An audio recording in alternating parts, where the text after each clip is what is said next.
मेरे पुत्र की रक्षा करो।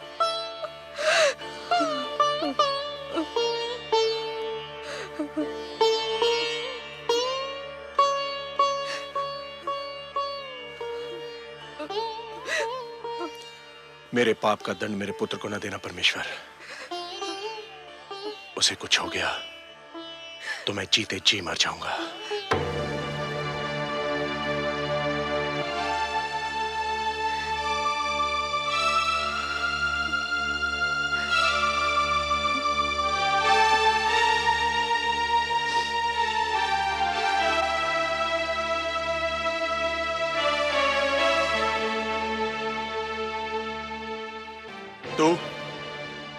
तू क्या करने आई है यहां? इसकी ममता के संसार में आग लगाकर उसके जलने का दृश्य देखने आई है? नहीं महाराज। क्या मिला तुझे हमारा सुख चैन छीन कर? धिक्कार है तुझे। चली जा, चली जा, नहीं तो मैं अपने क्रोध पर नियंत्रण नहीं रख पाऊंगा। जाने दीजिए स्वामी, जाने दीजिए। आप नहीं जानती महारानी सुनीति, यह सब इसी दुष्नारी का किया धरा है। ना ये ध्रुव को हमारी गोद से उतारती और ना हमें ये दुख भरे दिन देखने पड़ते। मैं कहता हूं चली जा, चली जा यहां से, कहीं मेरे हाथों से तेरी हत्या ना हो जाए। ऐसा मत कहिए स्वामी। सुरुचि को दोष देकर हम केवल अपने मन को बहला सकते हैं। ये तो नियति का खेल है। भाग्य में पुत्र वियोग लिखा था, सो मिलकर रहा। इसमें सुरुचि क्या करती? मैं नहीं मानता। भूल हम करते हैं और दोष हम भाग्य को देते हैं। ध्रुव सदैव इसकी आंखों में कांटे की तरह खड़कता रहा। इसी के कारण हमारा पुत्र राजमहल छोड़कर चला गया। मैं जानता हूं इसे। ये बड़ी अभिमानी है, बड़ी निर्दयी है ये। इसकी महत्वाकांक्षाओं का भी कोई अंत नहीं और इसे किसी के दुख का भी कोई ध्यान नहीं। मैं तो कहता हूं कि यदि इसका उत्तम कहीं चला जाता तो इसे पता चलता कि पुत्र वियोग क्या होता है। ये आप क्या कह रहे हैं स्वामी? दुखी होने का अर्थ ये नहीं कि कोई अपना विवेक ही खो दे। भगवान ना करे हमारा उत्तम कहीं चला जाए। वही तो इस राजभवन का कुलदीपक है। हमारा एक पुत्र तो न जाने कहां भटक रहा है। आप चाहते हैं कि हमारा दूसरा पुत्र भी हमसे दूर हो जाए? उत्तम केवल सुरुचि का ही पुत्र तो नहीं, वो मुझे भी माता कहकर पुकारता है। आप नहीं जानते, जब मुझे माता कहकर पुकारता है ना, तो घड़ी भर को मैं ये भी भूल जाती हूँ कि मेरा ध्रुव मेरे पास नहीं है।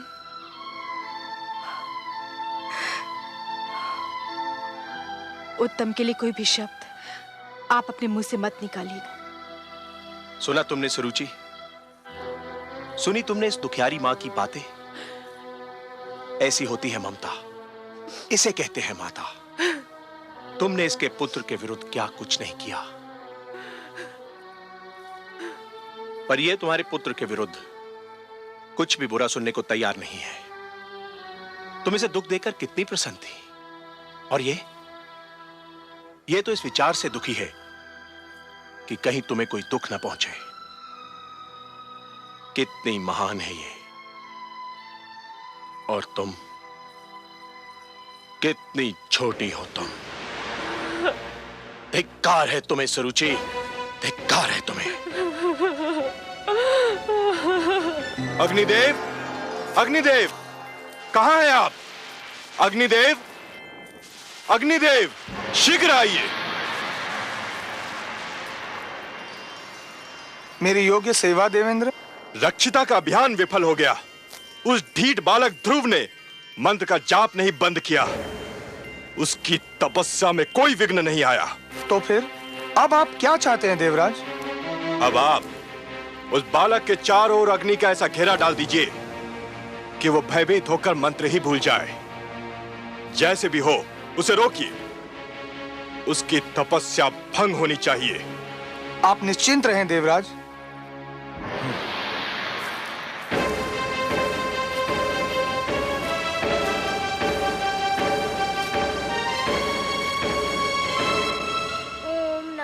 भगवते वासुदेवाय।